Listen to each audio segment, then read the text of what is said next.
welcome, Tamara. Thank you. So Tamara is the first female CEO in the history of J. Walter Thompson. I think the highest ranking woman in the advertising industry. She has been in the role about 6 months. This is the first time she's taken a break, so we're very happy to have her here. Thank you.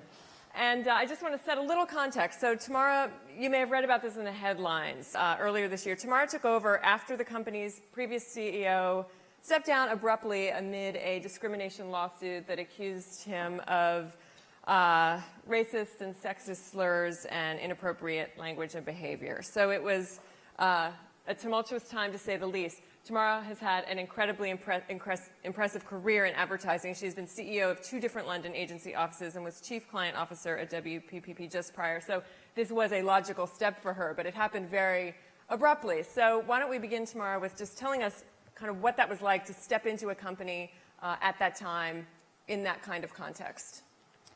I think the first thing is when something happens incredibly quickly, you have to remember the fragility of the people you leave as well as the people you go into. And it really took 24 hours, less than 24 hours, 12 hours. So I was very conscious of all the people I cherished I worked with to say goodbye well in a very short space of time, but also for the people I was meeting to say hello, and to do it in a way that honored the fact they would be in a moment of change and to acknowledge their feelings. So I think that's a key thing, to arrive realizing that it is a human business, and that particularly in our advertising business, and one needs to acknowledge goodbyes as well as hellos. So the way it went down, it was announced at noon, and by 1 o'clock you were at the company, and by 3 o'clock you did a town hall. What was that? I mean... Well, there wasn't much planning, I have to be honest. Yes, so I arrived in the agency at 1 o'clock. I wanted to make sure that some people I knew would feel fragile I would see before the town hall. Then at the town hall, obviously my task was to give people a sense of security, continuity, stability, and hunger. When you're in these moments, they're moments of... there are moments of opportunity, because the world only expects bad things. And if you can expect wonderful things out of it, it gives people a sense of confidence and a place and a vision to go to. So that's what I tried to do at 3 o'clock. So I want to talk about what you are doing and what your plan is for JWT. But before that, a few months later, another advertising executive, Saatchi stepped down for also controversial remarks, Kevin Roberts. And so, and there has been a lot of attention lately about advertising having a gender problem, being a sexist culture, and just having issues around women at the top, and just having a cultural issue as well. And it seems to me that you would think advertising is a creative issue, creative industry, it would be progressive. But is there a broader problem in the industry? I think until the leadership represents the streets we live in wherever we are in the world, and I mean totally in the population, we will all have a problem. I actually think advertising, therefore, is not as good as many of us in the industry would like it to be, but I don't think that it is worse than many companies. But I'm absolutely clear, until we represent our street, we will not be good enough. And for me, this is vital for our company's strategy. If we're going to have a divergent product offer, we need divergent thinking and people from many areas. And I feel this incredibly strongly.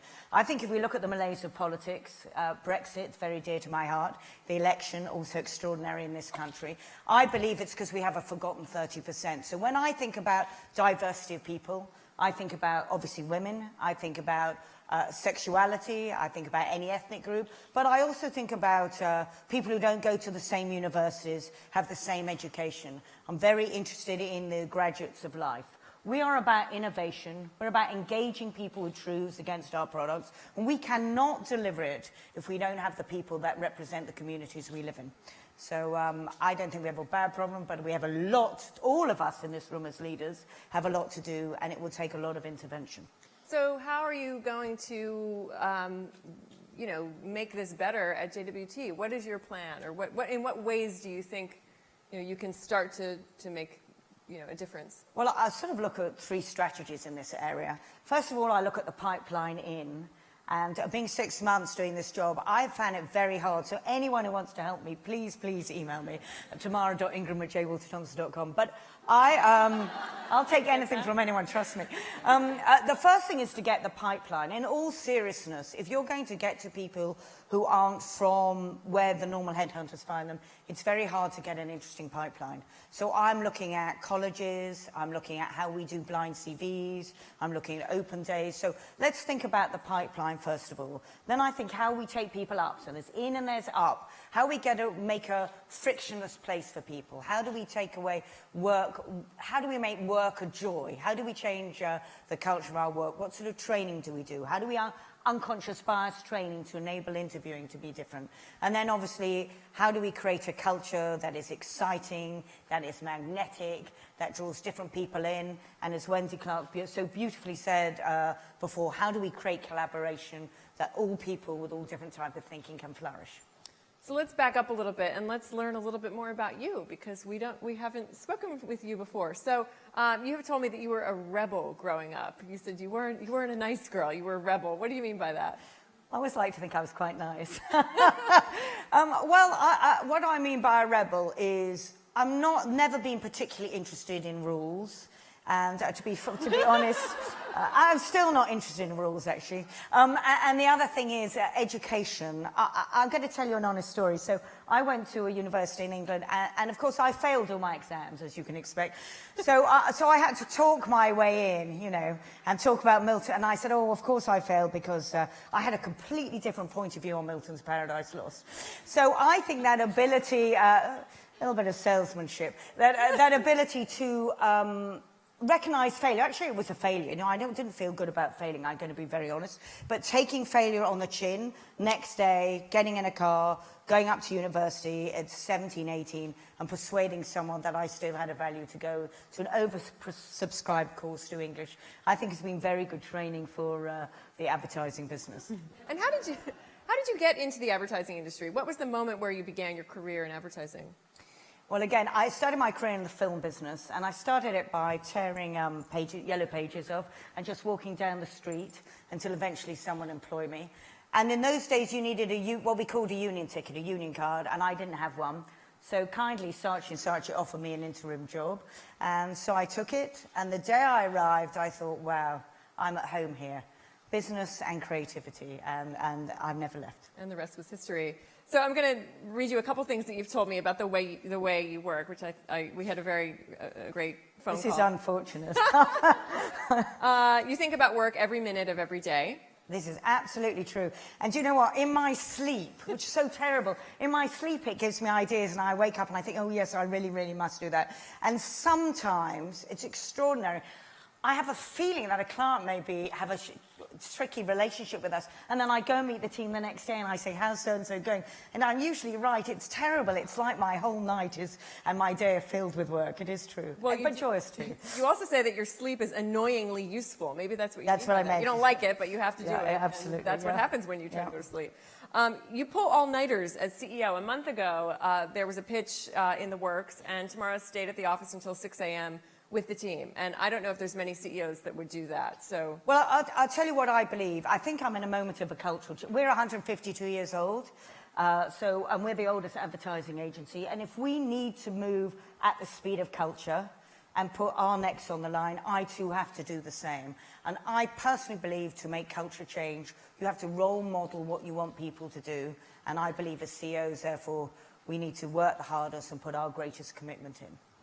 Another thing you said, and I think we might have time for one question, but another thing you said was you weren't humble about whether you could do this job. You said you felt no worry about ascending to the role. You said if I had asked you when you were 7 years old, you would have said, yes, you could do it. So. Now, that is true. Barbara, you notice, said the same. I think Barbara and I probably share the same genetic DNA, I have to be honest. I'm Jewish, and maybe this is the hope of all Jewish parents. But it is true, actually. My dad always made me believe I could do absolutely anything. I did also say that I'm humble about whether one could do something well. I mean, it's not without paranoia I do my job every day, and I feel restless and frustrated that I'm not better than I could be. But if you ask me, could I do it? Of course, I think I could do it. Yeah. So what's next for you? What is your, beyond trying to boost diversity, make it from the street to the suite, as you say, what other ways do you plan to put your imprint on J. Walter Thompson? Well, I think like all of us, the technological disruption and staying ahead of it is incredibly important. So talent first, second, third, fourth, really thinking about capability. People talked a lot about data, a lot about digital here, and the quality of what we deliver. I personally want to make us the most, and I've got a lot of competition even in this room, the most magnetic agency for our clients, for our people, and really to impact the world. One of the things that I think is very important is that we do good while doing business, and I know many of you here believe it. And I'm going to do, first of all, I sit on the board of Save the Children, and I think our first global partnership is going to be with Save the Children, because I want everyone also not only to do a great job, and a great job with their clients with purpose, but also change the world a little bit for the better, which I think will also make work more enjoyable and exciting. We have time for one question, if anyone has one. I see a question here, and there's the paddle. Perfect. Please, yes. Hi, I'm Maxine Clark, and I'm the founder of Build-A-Bear Workshop. Well, how would you have marketed Brexit differently for a different outcome? Fantastic question. Great question. I think what I would have done is I would have sold the benefit of what it means to have extraordinary immigration, fantastic medicine, wonderful arts, and economic growth. I feel deadly ashamed every day of the politics and the populism we live in. I feel slightly also ashamed sometimes watching the television here. I think we are all proud. We are all immigrants in America, right? We're many immigrants in London, and the connection with the world has meant we have fantastic scientific discovery. Honestly, it's how we have the cancer research. It's how we have wonderful arts. It's how we have economic growth. And no one sold the benefits of it. We have an amazing peace after an extraordinary world war, and no one went to the idealism of what it means to be connected in the world. And I think it was a shameful campaign. Sorry, I feel it to the heart. And you were here in New York. You moved to New York about 4 years ago. Correct, yeah. Did it feel? Were you happy to not be there when this was happening? Well, I was in an advertising festival actually in Cannes, so it felt rather weird, to be honest. My children, we live in this community in London. My children live in this community in London called Islington, near the Arsenal for all you Gunners.